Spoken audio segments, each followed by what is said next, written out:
You're watching Community Corner, and I'm Jay Wiencko, a guest. But I'd like you to meet the hosts of this program, which is now proudly in its 50th episode.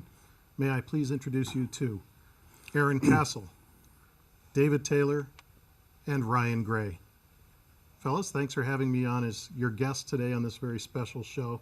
I look forward to having a nice discussion about your experiences and everything that's happened in the last 49 episodes. How did you learn about video production? How did I learn about video production? Yes. Boy, you're talking about ancient history now at this point. Now it goes back to college days in the mid 80s. And then after college, I went to a station a lot like this in Connecticut called Continental Cable. And a gentleman there whose last name was Fisher was a great instructor, an inspiration. Real nice guy. He took me up on not only the training, but brought me out to different shoots and invited me to get going in production, and it really kind of lit the fire. What brought you to CMN, and what changes have you taken place over the years? Wow. Well, I moved to Michigan from New England in 1992. I worked in the travel industry for a couple of years, and I became a board member here, and then became an employee in 1997. So I've been here almost 14 years, actually 14 years and then some. And there's been a lot of change. We used to be a very small company, David. We had only 3 people working here, and we had half the space. We had an old type of editing systems, so tape and nothing digital. And in the 14 years, I've seen things change to using digital equipment and computers to do editing. It's become kind of like jumping in from the Stone Age into Star Trek, really. I mean, it's amazing. Yeah. Please tell us what brought you to CMN. What brought me here? Well, as somebody who had been trained in video from a cable system in Connecticut, when I moved to Michigan, I wanted to find the same kind of experience out here. It was a hobby I liked. So I looked it up somehow. I found CMN and came by, and I asked, how do I get involved? And the people here said, well, we're having a picnic in a couple of weeks. Why don't you come by the picnic and bring some food if you'd like? So liking cooking, I created something that was pretty tasty, and I brought to the picnic, and everybody liked the food, and they asked me to come back to the next event and make some more food. So I kind of became the designated volunteer cook for the company, and then I found out what they were all about here and became more involved as an employee eventually. Since I was looking for work. Cool. Yep. Thank you, David. Jay, please mention about a new grant project called The Bell. Oh, yeah, the Bell project is it's really exciting. We first of all, it's the first grant that I've written that's been successful. So for a personal level, it's very satisfying. But more than that, it's involving people who are really a lot of fun to be around, as you know, because you're involved in it as well as participants. We had a great core group of people, including yourselves and others like Sherry and Nikki and Barbara and others who kind of helped design the whole idea to propose in the first place. And the Bell Project is really meant to share experiences as human beings with each other, regardless of our abilities.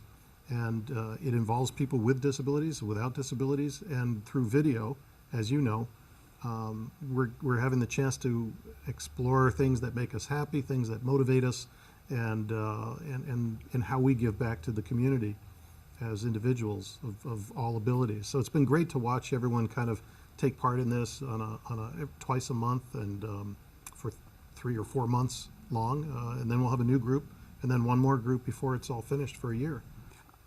Are there any future plans for the public at CMN? For the public?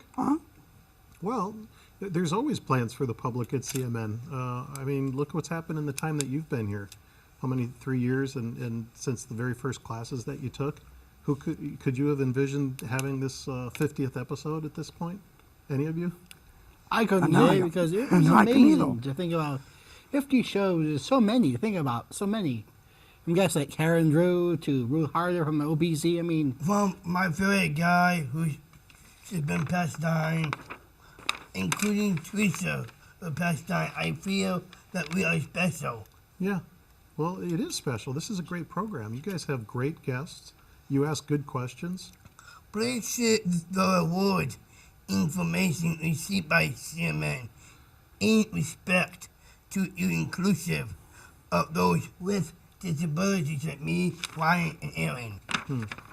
The awards have been a real treat. I mean, it's you can't even begin to express how I don't know, humbling it is to get an award when really it's us that have been receiving so much already. You know, by including people of all abilities in our training and in our programming, and it not only is it rewarding for us, but I trust it's rewarding for people who watch programs like this to see that you know, you guys are genuinely likable guys. I mean, I like you guys as friends, and people who watch this program, I think they can feel that too. And maybe that's just a step in the direction of realizing, you know, it doesn't really matter all that much what kinds of abilities or disabilities we have. We're human beings, and it's you know, it's just a great experience for our staff, and to watch how far you guys have come. It's been amazing. And the awards, I mean, the Dove Award from ARC of Oakland County was remarkable. We were really happy to receive that. Didn't expect it. And again, I mean, it's a great award, but the day in and day out of being with you guys and others involved in CMN is that's really the treat and the trophy. Without you, thank you. No, you're welcome. Thanks. You're welcome. And now, folks, here's some clips of our past shows. Please enjoy them.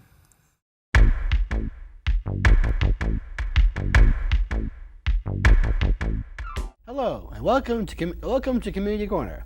I'm your host, Ryan Nicholas Gray. Hi, I'm DeWitt Taylor, and we have with us Heather Shivani. Heather, hello, Heather. Heather, welcome to the show. Thank you. The funniest thing. Funniest thing. Think about it. That's I want to say, and this is not just one particular moment, but for me, what's so funny is Jim at bowling. Arkwright. Jim is, he's got to be over 6 foot tall. Jim 200 Arkwright? pounds. What's that? Jim Arkwright? Jim Arkwright. Yeah. And for the last, this would be my 6th year, every single time his name is up for bowling, he will sit there and will not get up until someone tells him to. And then when he gets up, just picks up the ball, drops it, and just drops it, throws it, and turns around. And I just think that is so funny to me. Yeah, me too. Me too. And there was one particular time I would have to say put me in tears. I was laughing so hard, and it had to do with Jim. Someone threw a ball, and the thing came down too fast, and the ball hit and was coming back. And we're all trying to figure out, you know, telling everybody to get out of the way, and Jim just walks right up and bowls again. So there was 2 balls in that same lane because he didn't know, and he just looked at us like, I don't know. So that was a trip. David, a question for Yes, us I do. today? What type of jobs have you had in the past years? I've been a teacher, and also I've worked at OPC, as well as being a stay-at-home mom. Please tell us about the OPC and what did the letters stand for? OPC stands for the Older Persons Commission, and it serves the needs and services the older adults in the Rochester Hills, and Oakland Township communities. Very interesting. David, a question for Ruth? Yes, I do. What is your job title at the OPC? My job title is I'm the Nutrition Department Head. Please welcome Sam Potter and Flint. Let's give Jay a round of applause, shall we? Yes, please. Thank you. We're pleased to be here. David, would you ask the first question, my good sir? Thank you, Mr. Gray. Ask away. Jane, please tell us a little about the school and how did it get its name. Well, the Leader Dogs for the Blind School was created in 1939 by 3 local Lions. They're a service organization. 3 of these gentlemen had a friend who applied for a guide dog at a school that already existed, and somehow that friend was turned down. They told her that they couldn't give her a dog. So they thought, well, we'll make our own school. And so they started Leader Dogs for the Blind. What happens to a dog when the dog gets too old to work?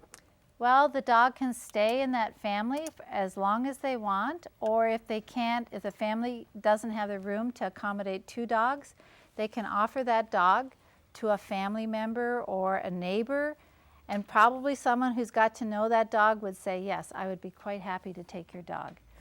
Would you please tell us about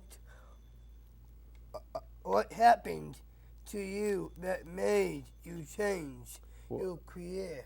Well, I ended up out in an afternoon in a lake, and I fell off the boat and cut off my legs, and the propeller chopped them off.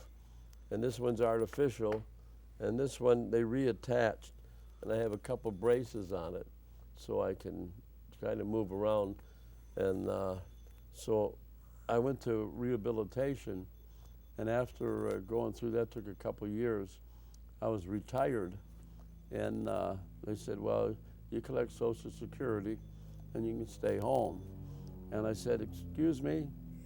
I said, I lost my legs, not my head. I said, I can still work. I used to do Michigan Outdoors TV show to show people with disabilities how to go out and do sports and hunting and fishing and other things in the outdoors.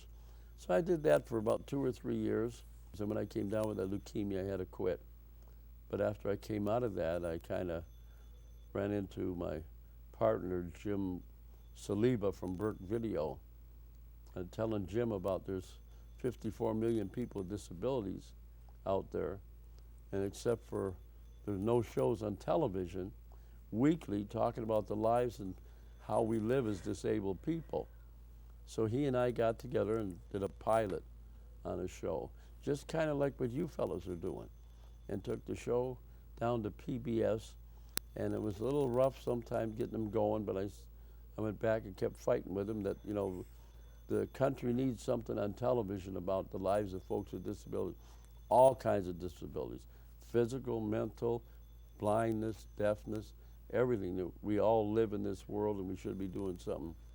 So finally they gave us a chance to put it on, and now it's grown. We're just going into our 9th year of weekly television shows, every week going into the home, talking about how people with disabilities live, our caregivers, and seniors. Of course, seniors, as we get older, all become somewhat disabled, either their heart, their lungs, their knees, their hips, and their eyes, and their ears. So a lot of the technology we come involved with is good for them.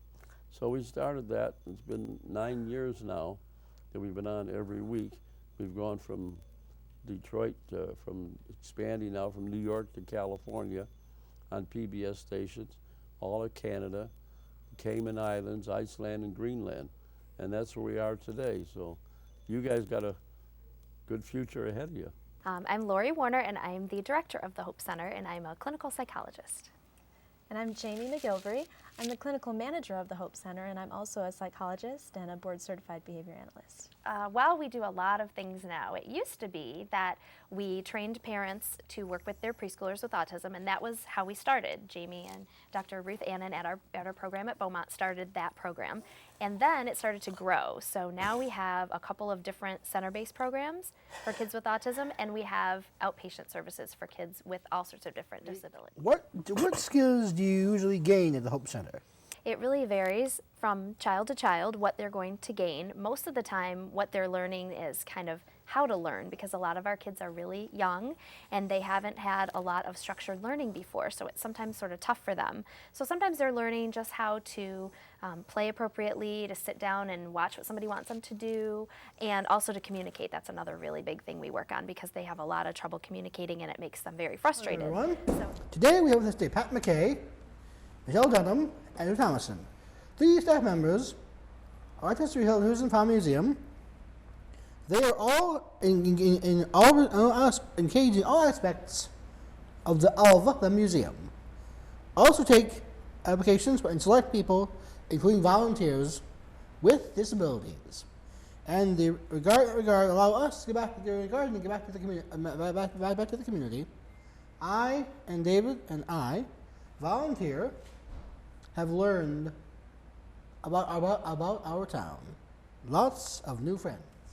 How long has the farm been located in Rochester Hills? Well, that's a great story. You know, the original family came here in 1823, and our community was settled in 1817. So we're talking almost over 180 years of local history here. So it's a remarkable story. The Taylor Van Hoosen family, that's kind of the centerpiece of our museum complex, is a story that revolves around 5 generations of a family, and it shows, it's a great story about a family staying together, about a family that loved the land and their community, and a family that was very, I guess, philanthropic. At the end, they gave it all away to give it back to our community, to make the community better, even after they were all here. So it's a long story that's over 180 years old. Welcome back, everyone. Welcome back. Welcome back to Community Dinner. We have 2 guests now. 2 guests with us today, and they are... Hi, I'm Joe Johnson. I'm Outreach Coordinator and Trainer here at CMNtv. Now the guest is? I'm Patty Brown, and I'm a volunteer here at CMNtv. Welcome, Patty and Joe. Welcome. Thank you. Thank you. Now, Joe, Welcome. what led you to working in the video, teaching, and production field? I got lucky. I got involved in video production when I was a student in high school. At the time, I was taking a yearbook class at Hamtramck High School, where I went to school. And a woman named Donna Learmont came to our yearbook class, who worked at the public access studio in Hamtramck, which is similar to what we do here at CMN. And she asked our yearbook class if we wanted to produce a high school news program. So our class walked to the studio twice a week to receive training, and upon completion of the training, we started a high school news program. And for some reason, despite the fact I had no experience doing it, I was writing the newscast, shooting it, editing it, doing everything. And soon I got hired on as a part-time intern at the studio when I was about maybe 19 years old. And I've been doing it, working in the field ever since. So I'm really grateful to the person, Donna Learmont, who gave me my opportunity to get into this field. Would you share any personal experiences that have touched you and brought you a great sense of accomplishment in your work with those with disabilities? Well, one of the things I enjoy most about my job is empowering people, giving people the knowledge and the skills and the tools that if they want to pursue their dream of working in video production, they can do that through CMN. And I do all the training, and it's a special feeling to train people and give them the knowledge to pursue this. I hadn't had much experience working with people with disabilities prior to when you guys came in through community living services. And that was my first real experience dealing with people with disabilities, and I didn't know what to expect. I wasn't sure how things were going to work out. We made the decision here at CMN to just put everybody in the same class and do things like we always would normally do. And I think that was the key to the success, is just treating everybody normally, not doing anything differently. And that seemed to work really, really well. I think for me, probably the most moving moment I had since you guys have gotten involved, finding out that I was nominated for an award for the Friends of CLS, Friends of Community Living Services. That was such a surprise, and I was just really, really moved that anyone would recognize me for my efforts, because I felt that I was always doing what I would normally do. I didn't do anything differently. And so for me personally, that was one of the highlights of my career, was being recognized for what I do here. Okay, what techniques or more methods were needed in your work with those challenges? Obviously, patience is a virtue, as they say, when it comes to dealing with people with disabilities in our classes. I noticed at times with some other people who came to CMN through Community Living Services, they had different abilities that made the learning process a little bit more difficult for them, and I was able to pick up on their frustration and try to adjust my teaching to that. And when I saw somebody get frustrated, I myself would get frustrated, because I wanted everyone to be happy, and I wanted everyone to not have any difficulty going through the training. So the number one quality that I think I developed while training people with disabilities is just to learn patience, but really I think the best piece of advice I can give to someone who teaches people with disabilities is to not necessarily treat those people as special or abnormal or different, to just treat them normally and talk to them normally. That, I think, is the best quality a person can have when teaching and working with people with disabilities. What I've learned working with you guys is, I think, the biggest difficulty I've seen with you three is trying to communicate the thoughts that you have. And I think you guys are brilliant. I think you guys are funny. You guys have knowledge of music and sports and history and everything. And it's all there. I just see that you have difficulty communicating it. And I've learned to have the patience to give you time to express yourselves. And I think that's one of the biggest things I've learned working with you guys. Thanks. Sure. Now, Patty, what led you to learn about the video production field? Well, I did take a class in high school, and I did attend Specs Howard many, many years ago. I thought I would go into a field of television, and kind of got pushed into radio. And then when my youngest son was in high school, he showed an interest in getting involved in television workshops, and so I thought to bond with him that I would do that, and then he copped out, so now it's just me. Sounds like my cousin Johnny. Patty, you offer and continue volunteer work on the community corner show team has been valuable. Can you share things that have been important to you in the show?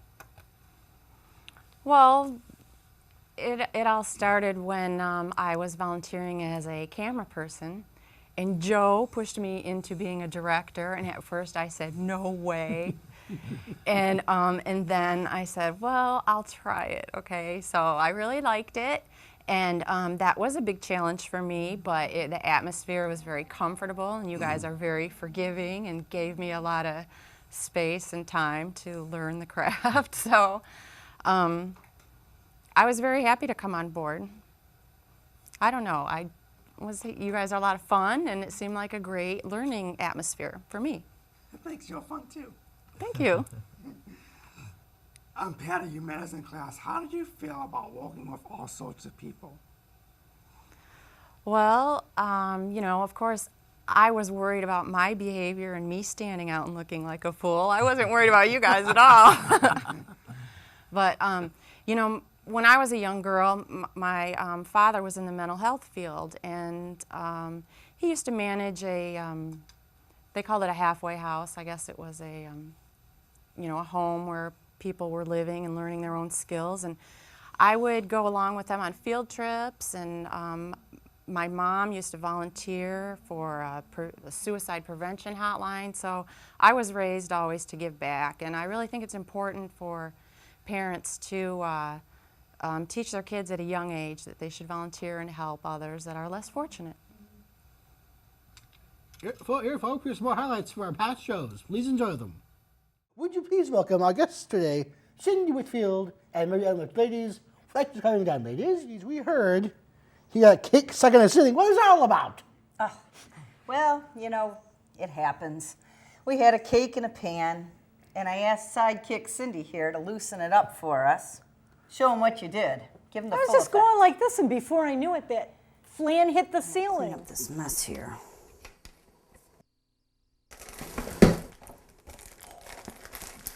Get that loose. Oh, yeah, it's on the loose. I could eat tacos for breakfast, lunch, and dinner. Me too. I never, ever get sick of them. I can tell when she's eating a lot because I ask her a question, she says, see. Today, welcome today, Mr. Jerry Wolfe, a strong advocate, a friend of those with disabilities. He writes a column, Oakland Press, called Voices of the Disabled.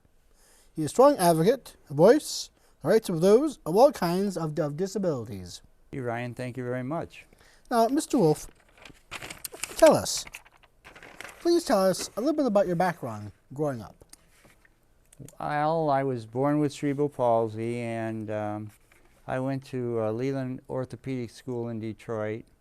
Then I went to White Special Education School in Detroit until I was in the 10th grade. Then I went to Osborne High School on Detroit's northeast side. And at the time, they wanted to segregate me in a separate room with other children with disabilities. And I said, it's time to change all this. So I went to the principal, whose name was Harlan Holt, and I told him that all I needed was an elevator key and a 5-minute leave, to leave 5 minutes before the end of the class to get to my next class. And he looked at me, he said, I think we can try that. And it worked out, and within a year or two, everybody with a disability at Osborne, they were going to class just like everybody else. And then I went to Wayne State University on a scholarship, got a degree in psychology, and then one day I went to pick up my sister Nancy at the Associated Press in Detroit, and they asked me if I could be a teletypesetter, but I didn't really know what that was, but I wanted a job in the newspapers. And so I said, sure, I can do that. So for 6 months I went there and I taught myself to type 60 words a minute and write stories. And I worked there 2 years, Chicago, Lansing. And then I worked 23 years at United Press.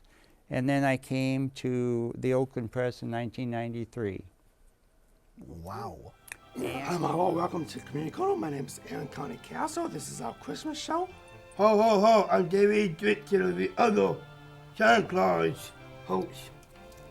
Welcome to Community Corner. Today, we're with our guest today is Beth Monroe. She's a parent and special needs individual, and a friend to each of us. Thank you so much, and Aaron. Merry Christmas. Ho, ho, ho! Make Beth, your beautiful family down too. Thank you, guys. Hey, tell me, everyone. Thank you. Merry Christmas to all, and to all good night. Hello, I'm Ryan Nicholas Gray. Being part of this show has been amazing. But 50 shows. Think about it, ladies and gentlemen, 50 shows. When you think of the word 50, it's a big number. 50, 50. It's amazing to me. My final thought this year, ladies and gentlemen, is this. I hope you all have enjoyed 14 of the greatest shows ever produced.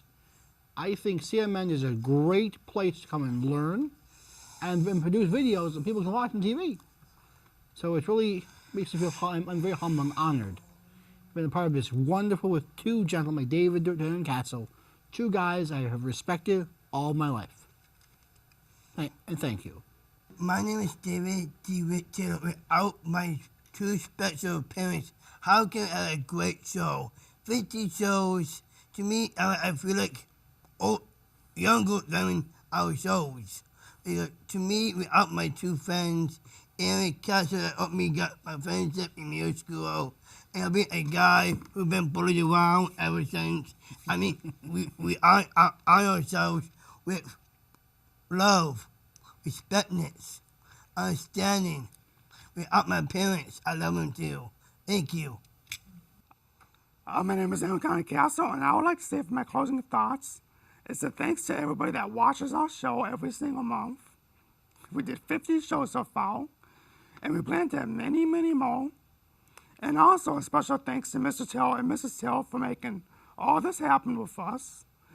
And a special thanks to my mom and dad for being there with us through the show. And I'd like to invite all our friends out.